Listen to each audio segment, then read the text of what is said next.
Hello everyone. India and G20 काफ़ी ज़्यादा news में रहा है ये टॉपिक हमेशा। आप देख रहे हो कि इंडिया किस तरीके से इसकी प्रेसिडेंसी को, जो 18th प्रेसिडेंसी था इंडिया ने 2023 में, इसको कंक्लूड किया। आखिर G20 के बारे में समझते हैं। सबसे पहले ये जान लेंगे कि आखिर G20 के बारे में हमें क्यों जानना है। देखिए, आप इंडिया की कोई भी एग्ज़ाम दे रहे हो जहाँ पे जनरल स्टडीज उसकी पार्ट है, इंटरनेशनल रिलेशन उसका पार्ट है, करंट अफेयर उसका पार्ट है, या फिर मेंस सेगमेंट को आप उसको फेस करने वाले हो, या फिर इंटरव्यू सेगमेंट में फेस करने वाले हो, या फिर प्रीलिम्स को फेस करने वाले हो, वहाँ पे आपको G20 से एक ना एक क्वेश्चन इस साल देखने को मिलेगा या नेक्स्ट ईयर देखने को मिलेगा ही मिलेगा। ठीक है, तो ये कोई हिवॉक नहीं है, ये एक इंपॉर्टेंट टॉपिक में आता है। G20 किस तरीके से one earth, one family and one future की बात करता है, दैट इज वसुधैव कुटुंबकम। वसुधैव कुटुंबकम। ठीक है, चलिए स्टार्ट करते हैं। G20 के बारे में समझते हैं। सबसे पहले G20 एक इंटरनेशनल इकोनॉमिक कोऑपरेशन है। सबको पता है ये इंटरनेशनल इकोनॉमिक कोऑपरेशन है। बेसिकली रेगुलरली मीट करते हैं इसके जो ग्रुप मेंबर्स हैं और डिस्कस करते हैं जो भी इश्यूज फेस किया जा रहा है ग्लोबल इकोनॉमी के द्वारा। ठीक है, इसको फाउंड कब किया गया था ये समझते हैं। अगर फाउंडेशन की बात कर ले तो इसको फाउंड किया गया था 1999 में फाउंड किया गया था। एक एशियन फिनेंशियल क्राइसिस स्ट्रक हुआ था। ठीक है, जैसे ही एक एशियन फिनेंशियल क्राइसिस स्ट्रक हुआ तो finance ministers and central bank governors जो थे वो डिस्कस करते हैं global economic and financial issues पे। बेसिकली इसका पर्पस क्या होता है, G20 को सेटअप करने का पर्पस क्या था? तो बेसिकली G20 जो है वो इंपॉर्टेंट रोल प्ले करेगा in shaping and strengthening global architecture and governance. ठीक है, अब देखिए एक टर्म होता है ट्रायोका। ये ट्रायोका पे वर्क करता है, वर्क्स ऑन ट्रायोका। ट्रायोका कहने क्या मतलब हुआ, इसकी जो प्रेसिडेंसी होती है वो 3 सेगमेंट में बटी होती है। इससे पहले किसने किया, अभी कौन करेगा, और नेक्स्ट फ्यूचर में कौन करेगा। तो ये लोग ट्रायोका फॉर्मेट में चलते हैं। ठीक है, पास्ट वालों को साथ लेके, फिर उसके करंट वाला एंड देन फ्यूचर वाला, इस तीनों के सामने बैठ करके इशूज़ को आगे पीछे चेक किया जाता है कि देखिए फिनेंशियल इकोनॉमिकल इशूज़ क्या चल रही है।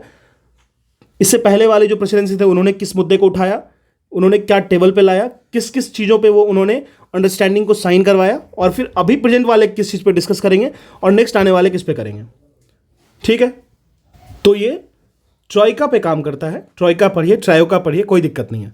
तो प्रेसिडेंसी अगर हम लोग इंडिया की बात करें तो इससे पहले वाली जो प्रेसिडेंसी थी वो इंडोनेशिया के हाथ में थी। इंडोनेशिया के हाथ में थी। वो देखा जाए तो 2022 में 17वीं प्रेसिडेंसी थी, 17th प्रेसिडेंसी थी। उसके बाद ये आई इंडिया के बकेट में। ठीक है, इसके बारे में तो आप बहुत अच्छे तरीके से जानते हो। दिल्ली में 2023 में इसकी थीम थी वसुधैव कुटुंबकम। ठीक है, तो ये 18th आपको समिट थी। फिर नेक्स्ट जो आने वाली है वो ब्राज़ील में होने वाली है, वो 2024 में होगी, और ये 19th आपको होगी। तो ये तीनों आपस में ट्रायोका की तरफ फॉर्म करेंगे और आपस में हर चीज़ को डील करेंगे। ठीक है, चलिए, तो ये तो समझ में आ गया। बेसिकली जो G20 की प्रेसिडेंसी समिट होती है वो आपको एनुअली होती है, रोटेटिंग प्रेसिडेंसी होती है उसकी। इस बार आप लीजिए, अगली बार मैं लूँगा, उसके बाद फिर और कोई लेगा। ठीक है, इसमें 2 पैरेलल ट्रैक्स होते हैं, एक फिनेंशियल ट्रैक होता है, एक शेरपा ट्रैक होता है। आप मुझे कमेंट सेक्शन में बताइएगा शेरपा ट्रैक में अभी हमारे इंडिया की तरफ से कौन शेरपा को रिप्रेजेंट कर रहे थे। ठीक है, चलिए अब बात करते हैं हम लोग मेंबर कंट्रीज़ के बारे में। मेंबर कंट्रीज़ देखिए, यहाँ पे बहुत सारे लोग कंफ्यूज होते हैं, तो मैं आपको एक छोटी सी चीज़ें बताता हूँ। लेकिन इससे पहले एक छोटी सी चीज़ जान लेते हैं।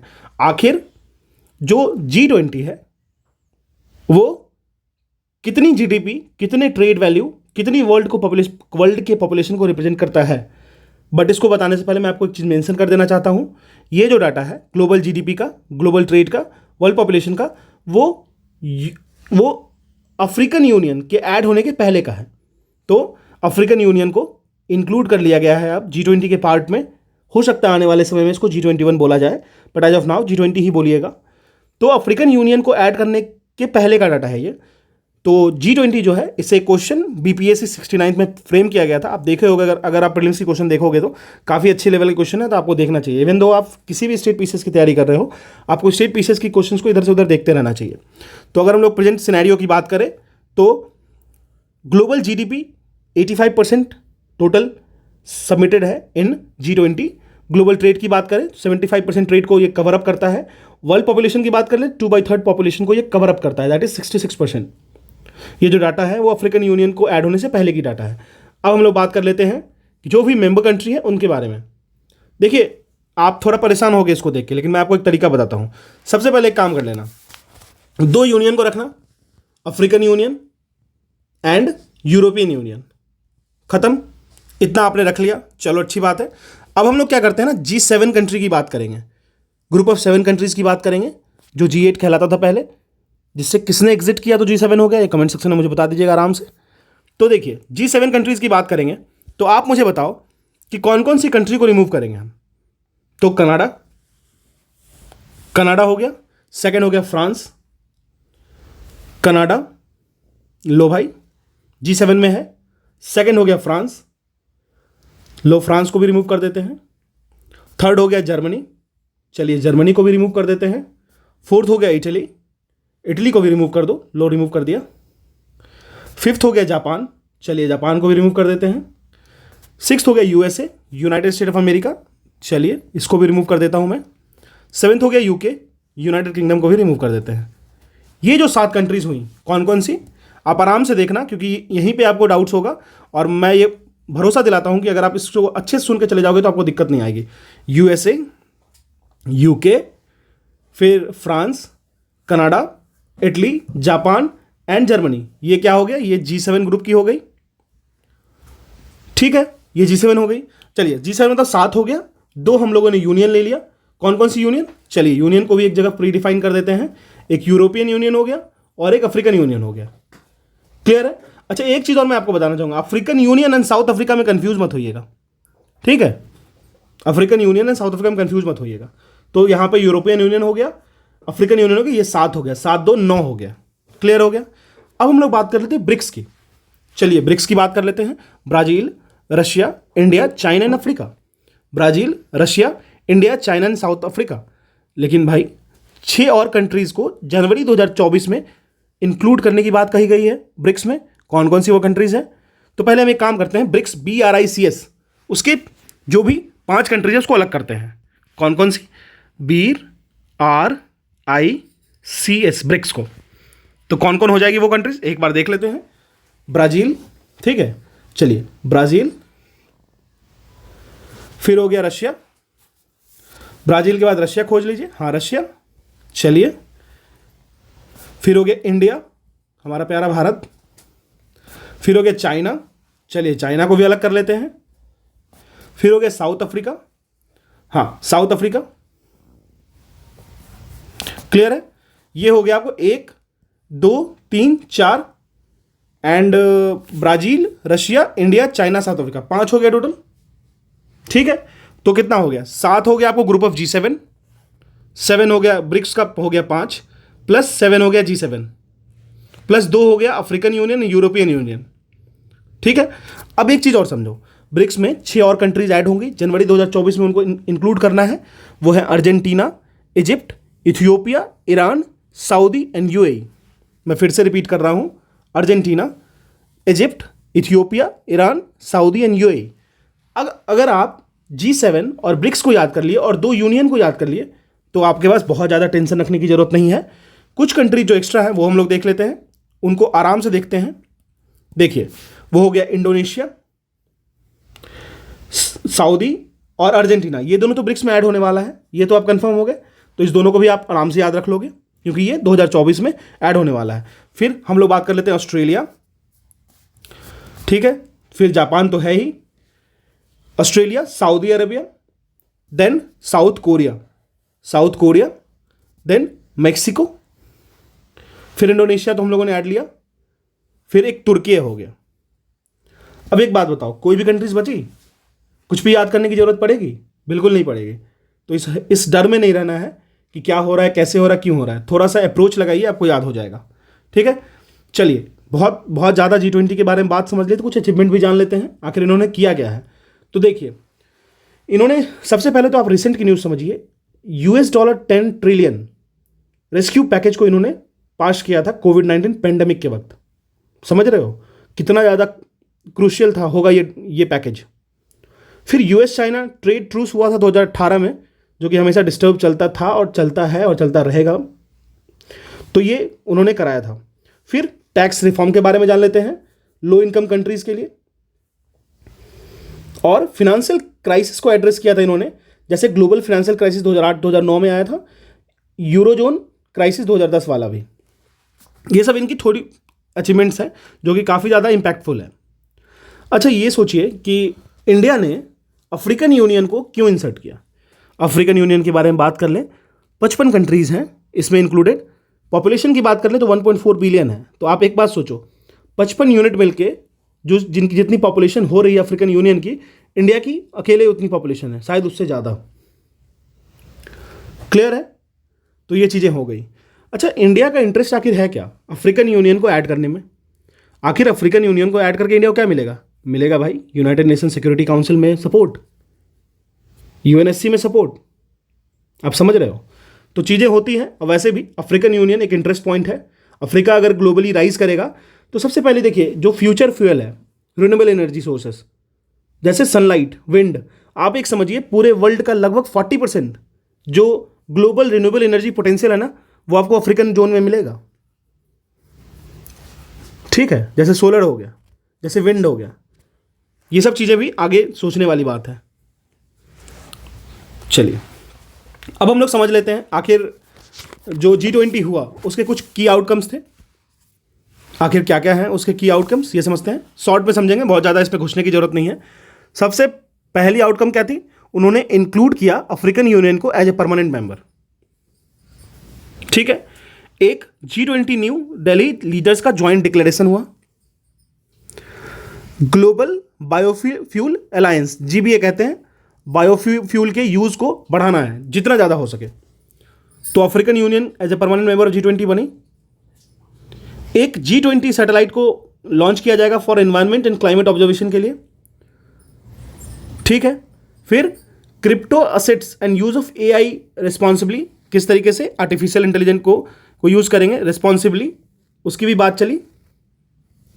एक GDPR का डिस्कशन हुआ है, global digital public infrastructure repository respectively, इसकी भी डिस्कशन हुई है। ये दोनों पॉइंट नहीं भी याद रहे चलेगा, लेकिन satellite, African Union, G20 leaders joint declaration, और one of the most important कौन सा?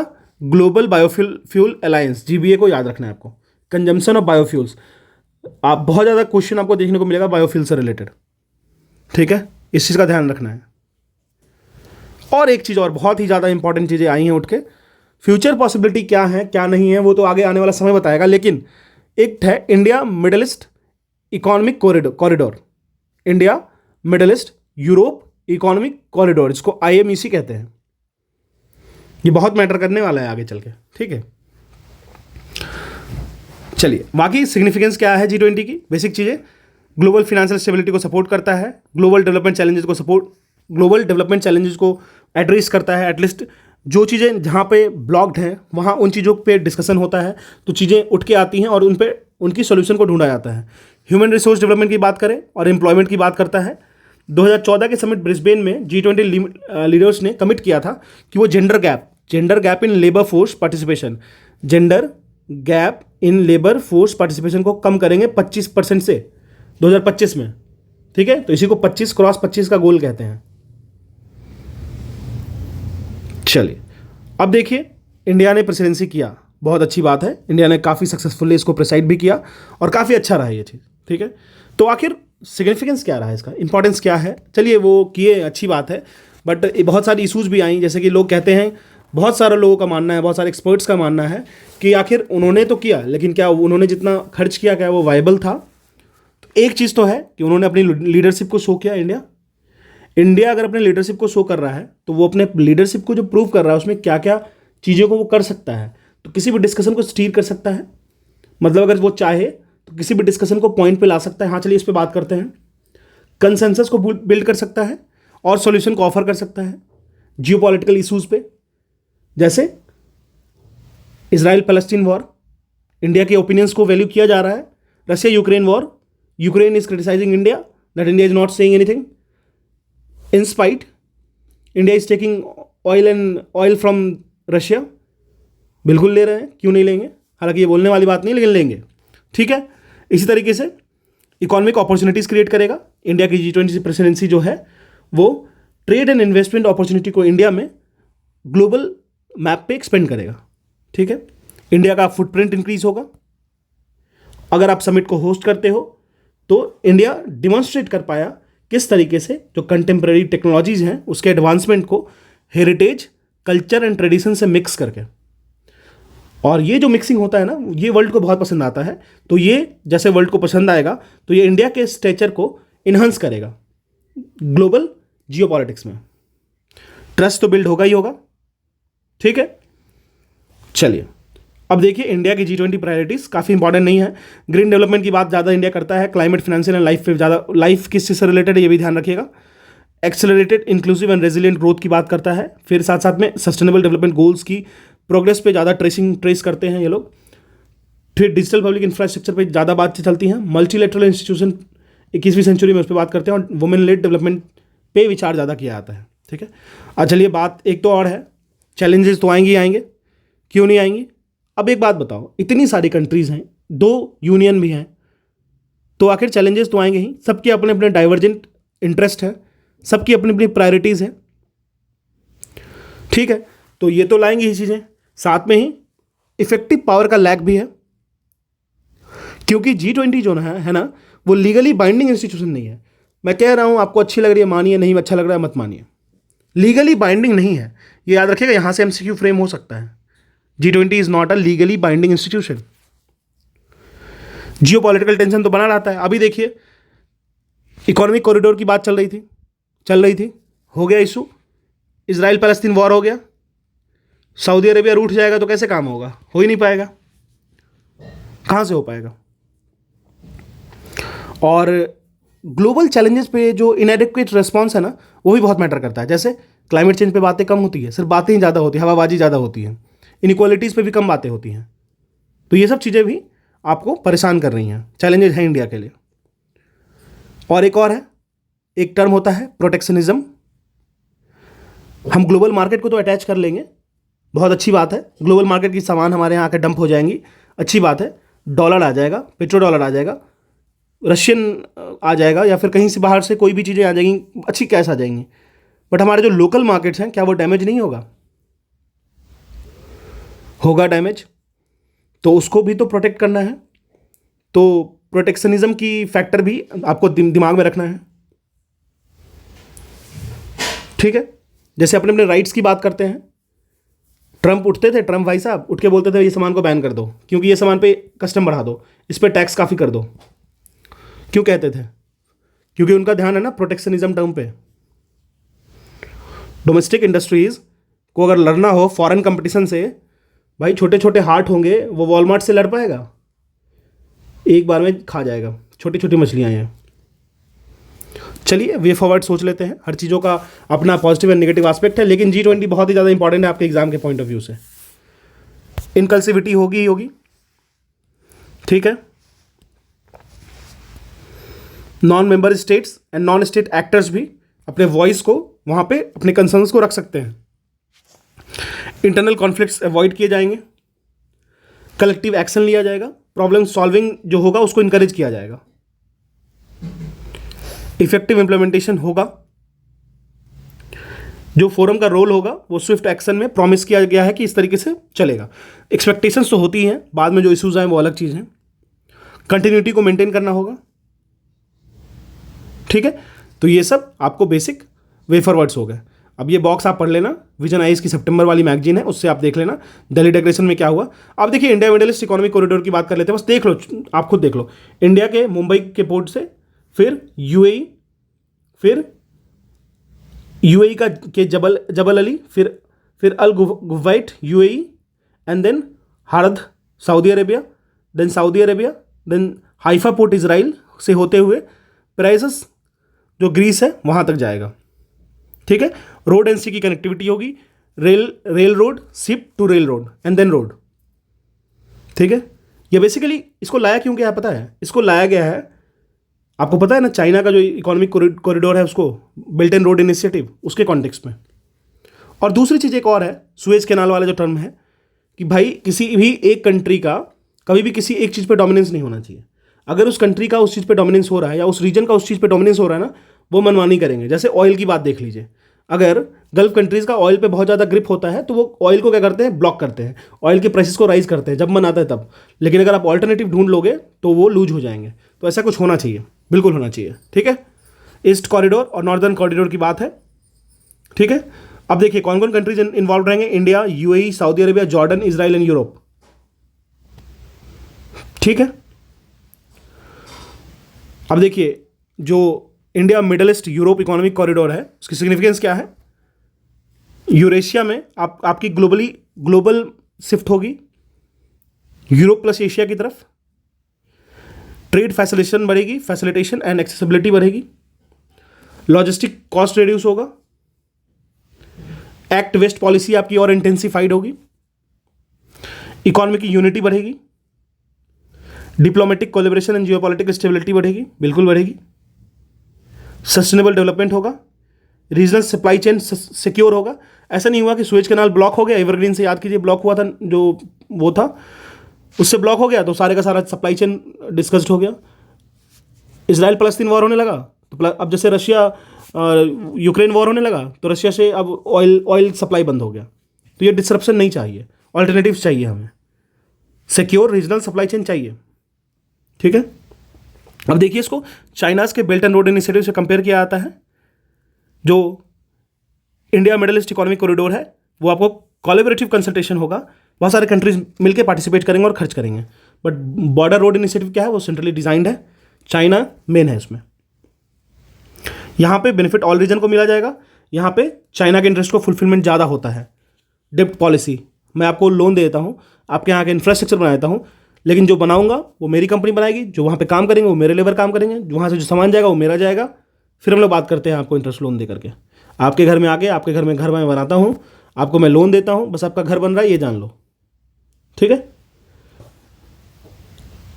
यहाँ पे लोकल पॉपुलेशन को एम्प्लॉयमेंट मिलेगा Indian middle east economic corridor में, लेकिन बीआरआई में बहुत सारे चाइनीज़ ओरिएंटेड जॉब्स ही क्रिएट होंगे चाइनीज़ लोगों के लिए।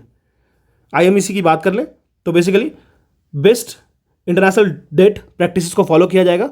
मतलब ऐसा नहीं होगी कि कोई किसी छोटे कंट्री को इतना ज़्यादा डेट दे दो कि बेचारा मर जाए, ऐसा नहीं होना चाहिए, ठीक है। चलिए, तो ये था बेसिक, वे फॉरवर्ड्स देख लेना, छोटी सी चीज़ है। ये हो गया आपको border road initiative and everything.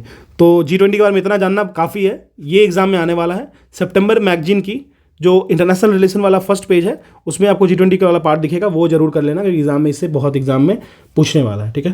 This is all about today's for G20 and India's role, India की सिग्निफिकेंस, इंडिया किस तरीके से हैम्पर हो रहा है, इंडिया किस तरीके से इससे बेनिफिट ले रहा है in geopolitics. Thank you so much.